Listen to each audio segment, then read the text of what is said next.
चरण वंदना गुरुजी। मैं अनंतपुर आश्रम की फॉलोवर हूँ और काफ़ी समय से आपकी यूट्यूब पे सत्संग सुन रही हूँ। मैं ना आपसे ये जानना चाह रही थी अमृत रस के बारे में कि अमृत रस क्या है। जैसे कि हमारे अनंतपुर आश्रम में हमारे गुरुजी बताते हैं, तालू में जीभ लगाकर योगी तपस्वी एक विशेष तरल पदार्थ जो कि गले से निकलता यानी कि खेचरी मुद्रा के उपरांत उसी को अमृत रस बताते हैं। वो क्या यही अमृत रस होता है जिसका जिक्र आध्यात्म संतों और परमात्मा द्वारा किया गया है? असल अमृत रस यही है या कुछ इसमें भेद है? कृपया बताएं। साहिब बंदगी सतनाम।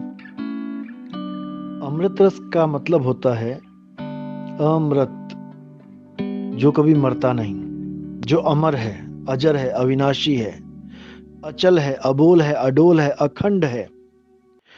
वो जो आत्मदेव है, जो परम सत्य स्वरूप, शब्द स्वरूप, चैतन्य सत्ता, वो जो आत्मा है, जीवात्मा की बात नहीं कर रहा हूं मैं, जो शुद्ध चैतन्य स्वरूप आत्मा है, जिसको आत्मदेव कहते हैं, असल में वही अमृत है।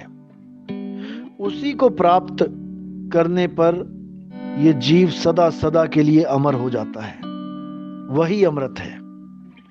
उसी अमृत के लिए बोला गया है, आत्मज्ञान बिना नर भटके, कभी मथुरा कभी काशी। यानी जिस अमृत को, जिस आत्मा को प्राप्त करने के लिए बड़े बड़े संत महात्मा इस दुनिया में आए और भेदी गुरुओं के द्वारा उस आत्म ज्ञान को प्राप्त किया, तब जाकर वो अमर हो पाए।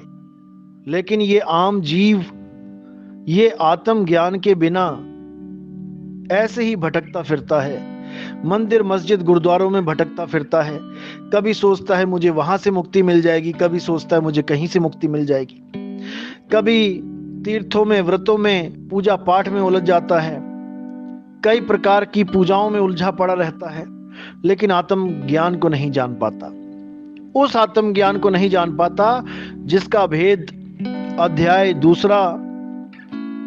दूसरा जो गीता का सार है, उसमें कूट कूट के भरा हुआ है। सारी आत्म ज्ञान की बात उसमें बता रखी है, लेकिन उस ज्ञान को कोई समझ नहीं पाता, जिसके बारे में अध्याय 3 में 17वें श्लोक में बोला गया कि जो आदमी, जो जीव आत्मा में सिद्ध हो जाता है, आत्म ज्ञान में निपुण हो जाता है, आत्मा में ही स्थिर हो जाता है, उसके लिए कोई भी आध्यात्मिक कर्म कर्तव्य लागू ही नहीं होता, कोई पूजा पाठ लागू ही नहीं होती।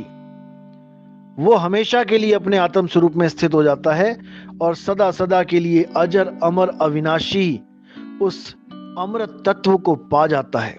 अमृत तत्व है जिसको प्राप्त करके हम अमर हो जाते हैं। इस दुनिया के बहुत से अधूरे गुरुआ ये क्या करते हैं, ये उस आत्म तत्व का तो भेद जानते नहीं और लोगों को भ्रम में डाल देते हैं कि वो अमृत गले के पास टपक रहा है और जीभ को घुमा के गले में लगवा देते हैं और कहते हैं इस अमृत को पी जाओ, जबकि ये अमृत नहीं है, ये तो बलगम है, कफ है, दिमाग से गिरने वाली बूंद बूंद कफ है, जिसको ये अमृत बना के पिला देते हैं। लेकिन इन लोगों को कोई नहीं समझा सकता, कोई नहीं समझा सकता। ये तो बंदी छोड़ परमात्मा की दया हो जाए, जो विवेक जाग जाए और इन नकली क्रियाओं से ये जीव सदा सदा के लिए निकल जाए, तभी मैं शुक्र मनाऊंगा कि परमात्मा आपने बहुत बड़ी दया कर दी जीव पे, जो आपने ऐसे अधूरे ज्ञान से इन जीवों को बचा लिया। नहीं तो ये जितने गुरु बैठे हैं, ये सब कोई ना कोई फंदा लेके ही बैठे हैं। कहां किस जीव को कैसे फंसा लें मीठी मीठी बातें करके, कोई नहीं जानता। ये बहुत शातिर हैं, ये बहुत चालाक हैं।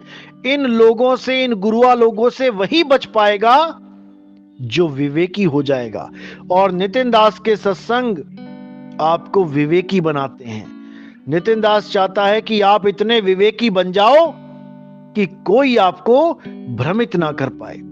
तो वही अमृत, महारस मीठा जिसको बोला गया है, ये उसी आत्मा के ज्ञान को, आत्मा के बोध को बोला गया है, ना कि वो कोई तरल पदार्थ है। इसी को राम रसायन बोला है। और रसायन छाड़ के राम रसायन लाग। तो कबीर साहब उस राम रसायन को आत्म तत्व कहते हैं। ये बहुत गुप्त भेद है, ये जल्दी समझ में आने वाली बातें नहीं हैं। इसलिए मुझे बहुत खुशी है कि आप इस ज्ञान को समझ रहे हैं। परमात्मा आप पे ऐसी ही कृपा बना के रखे और आप कबीर साहब के मूल ज्ञान को अच्छी तरह समझ जाओ। साहिब बंदगी सतनाम।